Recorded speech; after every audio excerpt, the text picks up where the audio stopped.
السلام عليكم البنات، مرحبا بكم في قناة أم زين، ومرحبا لكل متتبعات الكرام.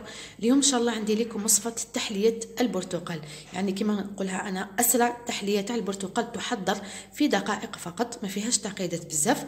هنا كما راكم تشوفوا عندي كاس الماء وكاس تاع عصير البرتقال. تعصري التشينه تاعك، كما نعرفوا حنا هنا في موسم البرتقال، وكاين هذيك تاع العصير راهي رخيصه، واحد يبروفيتي يدير بها تحليات.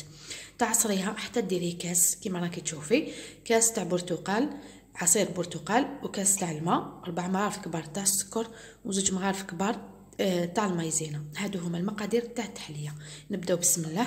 نحطو كاس تاع الماء كما راكم تشوفوا، ولا اسهل تحليه سريعه تمتم تتوجد. هكذا نخلطها ونحطها فوق النار ونخليها تعقد ونقدمها. نحركها قبل هنايا باش نحطها فوق النار. هنا كما راكم تشوفوا حطيت الكاسونه تاعي فوق النار، نبدا نحرك حتى تعقد عندي التحليه.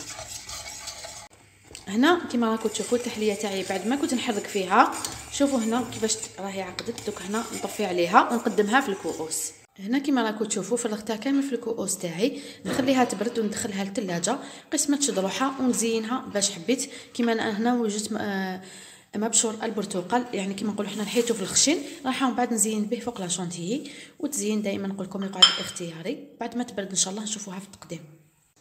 هنايا كما راكم تشوفوا البنات، التحليه بالبرتقال، اسهل تحليه بالبرتقال راهي جاهزه معنا. كما راكم تشوفوا حضرناها في دقائق فقط، كنا وجدناها. نتمنى ان شاء الله تكون عجبتكم. كما راكم تشوفوا هنا زينتها بلا شونتي، حاجه خفيفه ومبشور البرتقال للتزيين فقط.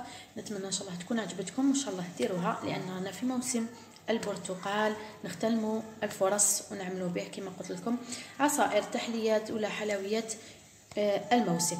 نقول لكم إلى عدد مقبل إن شاء الله مع وصفات أخرى، وسلام.